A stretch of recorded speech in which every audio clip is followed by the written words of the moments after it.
வெற்றிலை வராகி தாயின் வெற்றி வாக்கு இது. என் தங்கமே, உன்னுடைய நிம்மதிக்கும் ஆனந்தத்திற்கும் உன் தாய் மீனாட்சியான நான் உனக்கு உத்தரவாதம் தருகிறேன். என்னை நம்பி இந்த பதவியினை நீ கேள் என் குழந்தையே. இங்கு வாழ்க்கையில் எதுவுமே காரண காரியங்கள் இல்லாமல் நடக்காது. வெட்ட வெளியில் வானில் இறைவனால் அமைக்கப்பட்டுள்ள இந்த உலகங்கள் அனைத்துமே காரண காரியங்களோடு திட்டமிட்டபடி இயங்கி வந்து கொண்டு இருக்கிறது. இந்த உலகத்தில் உள்ள ஒவ்வொருவரும் தனித்தனியாக இதுவரை எடுத்த ஒவ்வொரு பிறவியிலும் வாழ்க்கையில் தினம் செய்த, இப்போது செய்து வரும் ஒவ்வொரு வினைக்கும் சமமான எதிர்வினை ஒன்று இந்த பிரபஞ்சத்தில் பதிவாகி அதுவே உரிய காலங்களில் அவர்களுக்கு திரும்ப நடக்கிறது. இதையே தாத்தா, பாட்டி, அம்மா, அப்பாவே அதே உருவ அமைப்போடு திரும்ப பிள்ளைகளாக பிறந்திருக்கிறார்கள் என்ற அடிப்படையில் அவர்கள் பெயரை நீங்கள் எல்லோருக்கும் வைத்து வருகிறீர்கள். மேலோட்டமாக பார்த்தால் இன்னார் செய்த செயல்களால் தான் இன்னாரெல்லாம் அனுபவிக்கிறார்கள் என்று தோன்றும். ஆனால் ஒரு நெருப்பு உன்னை சுட்டுவிட்டால் நீ நெருப்பின் மீது பழி சுமத்துவது இல்லை. உன்னுடைய கவனக்குறைவோ அல்லது பிறர் வேலை உன்னுடைய கெட்ட நேரம் என்று நினைக்கிறாய். நன்கு யோசித்து பார்த்தால் நன்றும் தீதும் பிறர் செய்து வாரா என்பதும், நமக்கு நன்மை துன்பம் செய்பவர்கள் வெறும் கருவிகள்தான் என்பதும், நாம் முந்தைய பிறவியில் செய்ததே நமக்கு திரும்ப அந்த கருவிகளின் வடிவில் வருகிறது என்றும் உனக்கு புலப்படும். உன் துன்பத்தை நீயே பெருமளவு உனக்கு நல்ல காலம் வரும் வரையில் குறைத்து கொள்வாய். எல்லாவற்றிற்கும் பின்னால் ஒரு காரணம் நிச்சயம் இருக்கிறது. இறைவனே குரு வடிவில் வருவதால் அவரை நீங்கள் சரணடையும் போது இறைவனால் படைக்கப்பட்ட நீங்களே பிறர் குற்றங்களை மன்னிக்கும் போது உங்களுடைய பெரும்பாலான குற்றங்கள் உங்களுக்கும் மன்னிக்கப்படும். எதிர்காலத்திலும் நீங்கள் குற்றமேதும் செய்யாமல் நல்லவைகளையே செய்யும்படி இறைவனால் பார்த்து கொள்ளப்படும். என்னை நீங்கள் இறை வடிவத்தில் உள்ள குருவாக கருதி என்னை இறுக பற்றினால் மேலே சொன்ன வாழ்க்கையின் பொருளை உங்களுக்கு உணர்த்தி உங்களை பொறுமையாக இருக்க வைத்து நாம ஜபம் ஜெபிக்க வைத்து எதையும் நீங்கள் அனுபவிப்பது முழுவதும் தெரியாமல் என் அருளால் உங்கள் இரும்பு போன்ற கருமாவை பஞ்சு போலாக்கி தலைக்கு வந்தது தலைப்பாகையோடு போய்விட்டது என்றபடி மட்டும் உங்களை அனுபவிக்க வைத்து அதிலிருந்து ஒவ்வொருவராக உங்களை விரைவில் வெளியில் வர வைத்து உங்கள் விருப்பங்களையும் என் விருப்பங்களையும் நிறைவேற்ற செய்வேன். உன் மனதில் ஏன் இத்தனை பாரம்?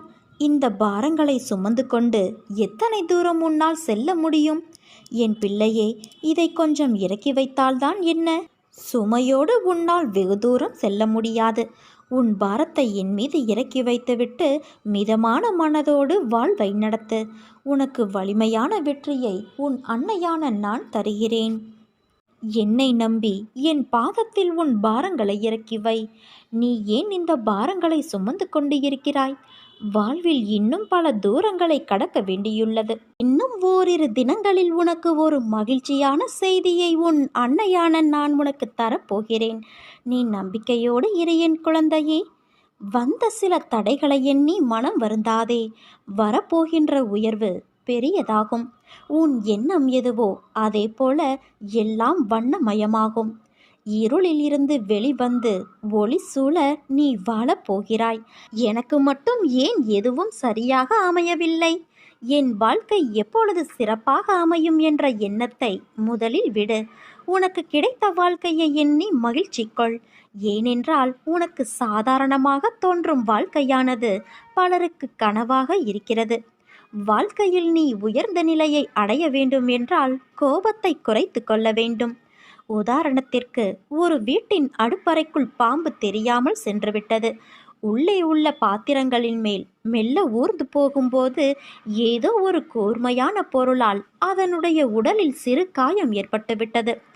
உடனே கோபத்தோடு அங்கு இருந்த ஒரு கூரான பொருளை கடிக்க முயற்சி செய்தது அந்த பாம்பு. அது கத்தி அறுத்ததால் அதன் வாய்ப்பகுதியில் கிழிந்து இரத்தம் வர ஆரம்பித்தது.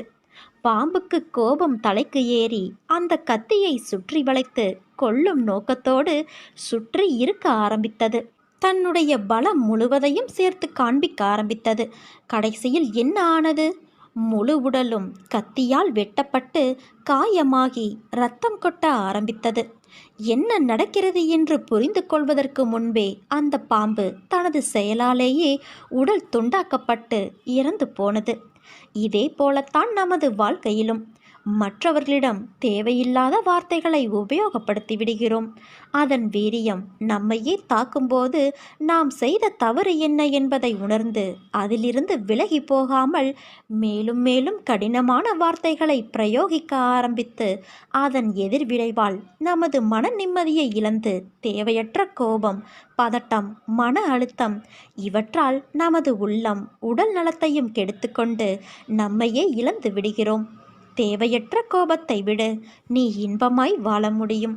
உனக்கு எல்லா சூழ்நிலைகளிலும் உன் அன்னையான நான் துணை இருப்பேன். என் வார்த்தைகள் மீது நம்பிக்கை வைத்து செயல்படு. வாழ்க்கையில் நீ உயர்ந்த நிலையை அடைவாய். இருளை கண்டு மிரளாதே குழந்தையே. வாழ்க்கை என்றால் இன்பமும் துன்பமும் இணைந்ததுதான். இன்பத்தை மட்டுமே அனுபவித்தவனும் இல்லை, துன்பத்தை மட்டுமே அனுபவித்தவனும் இல்லை. கடினமான காலங்களிலும் நீ எதிர்கொள்ளும் அனைத்து பிரச்சனைகளும் உனக்கான வாழ்க்கை பாடத்தை கற்றுக் கொடுக்கவே வருகிறது என்பதை நீ உணர்ந்தாலே போதும்.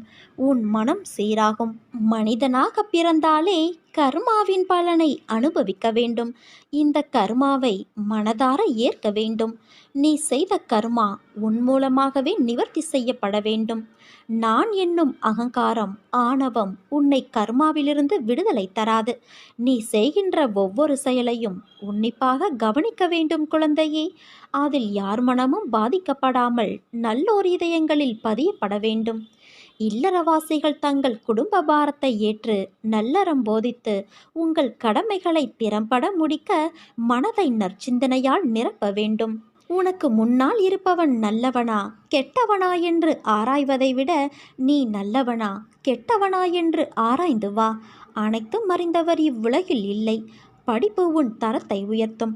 சத்திய தர்மம் உன்னை இறைத்தன்மைக்கு அழைத்துச் செல்லும். இறைவனை தேடி அலையாதே, இருக்கும் இடத்திலிருந்தே அறிய முயற்சி செய்.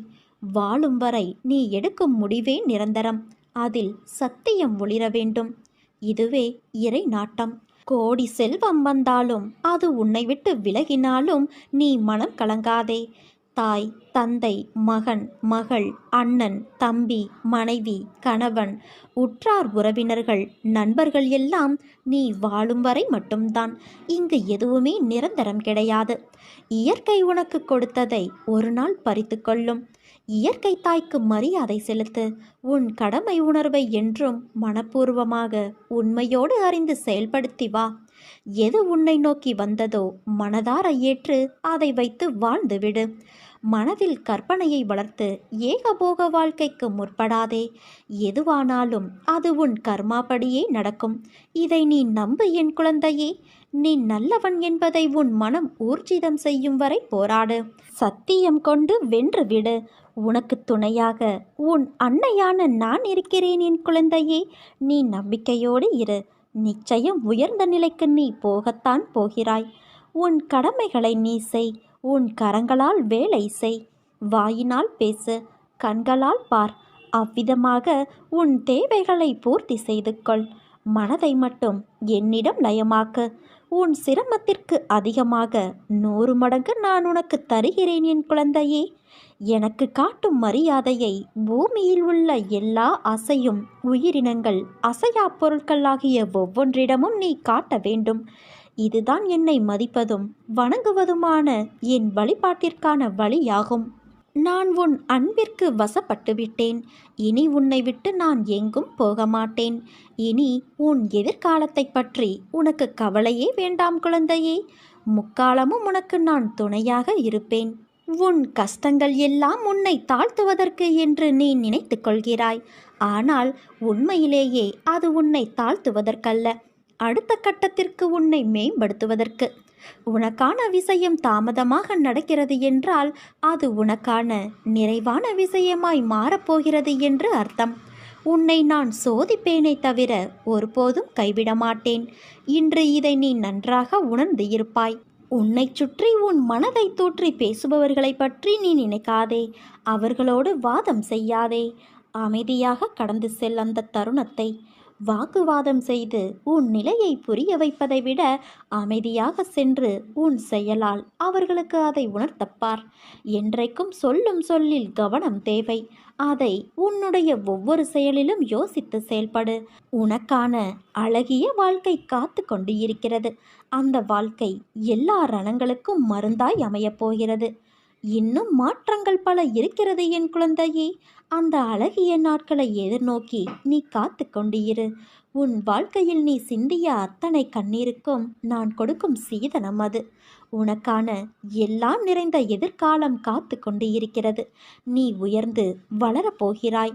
சிரித்த முகத்தோடு காத்து கொண்டு இரு. உன்னையும் உன் வாழ்க்கையையும் நான் நிறைவுடையதாய் ஆக்குவேன். எதிலும் பொறுமை, எங்கும் பொறுமை. உன்னிடத்தில் அனைத்து நல்ல பண்புகளையும் நான் கொடுப்பேன். உன்னுடைய கர்ம பலனை நான் கழித்து வருவதால் உனக்கு எல்லாமே தாமதமாகிறது. நம்பிக்கையை நீ கைவிட்டு விடாதே. உன் அன்னையான என்னை நம்பு. யார் கைவிட்ட போதிலும் உன் அன்னையான நான் ஒருபோதும் உன்னை கைவிட மாட்டேன். என் தங்கமே, எனது உண்மையான பக்தன் எனது அன்பை தவிர வேறு எதையும் என்னிடம் எதிர்பார்ப்பது இல்லை. என் விருப்பமே அவனது விருப்பமாக இருக்கும். அவனது வாழ்க்கையில் நடக்கின்ற எல்லா நிகழ்வுகளும் என் விருப்பப்படியே நடக்கிறது.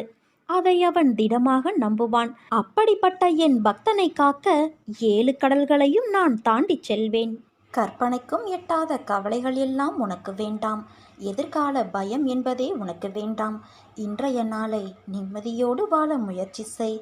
உன் எதிர்கால தேவைகள் அனைத்தையும் நான் பூர்த்தி செய்வேன்.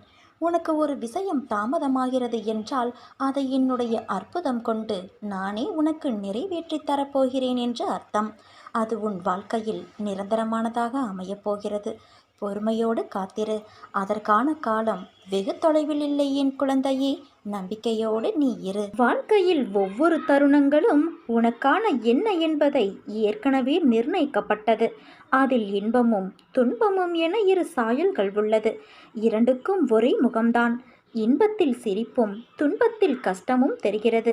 இரண்டையும் சமமாய் எடுத்துக்கொள்ளும் பக்குவம் உன்னிடத்தில் வந்தால்தான் உன் வாழ்க்கையின் நீண்ட பயணத்தில் மனம் தளராது உன்னால் பயணிக்க முடியும். ஒரு மரத்தில் பழம் என்பது நேரடியாக வருவது இல்லை. முதலில் மொட்டு, பிறகு பூத்து, காயாய் காய்த்து பழமாக பழுக்குகின்றது. ஒரு பழம் என்ற முழு வடிவில் பெறவே அதற்கு இத்தனை பருவங்கள் தாண்டி பயணித்து வர வேண்டியதாய் உள்ளது. அப்படி இருக்கையில் மனிதனாய் பிறந்ததற்கு நீ எவ்வளவு புண்ணியம் செய்தாயோ. எதையும் சட்டென்று முடிவு செய்யாதே. நிதானமாக செயல்படு. பிறகு எந்த முடிவையும் எடு. உனக்கான நல்லதை மட்டுமே உன் அன்னையான நான் செய்வேன். உன் பக்கத்தில் எப்போதும் நான் இருப்பேன். என் பரிபூரண அருளும் ஆசீர்வாதமும் அன்பும் எப்போதும் உனக்கு உண்டு என் குழந்தையே. உனக்கு தேவை மன உறுதி. நீ எண்ணியது நிறைவேறாவிட்டால் மனம் ஒடிந்து போய்விடாதே. ஒருவேளை நம் ஆசை தவறானதாக கூட இருக்கலாம். அது கடவுளுக்கு விருப்பமானதாக இல்லாமல் போனாலும் அது நிறைவேறுவது இல்லை. இதயத்திலிருந்து 2 எண்ணங்களை அகற்றிவிடு. நமக்கு பிறர் செய்த தீமைகளை மறந்து விடுவதோடு மன்னிக்கவும் வேண்டும்.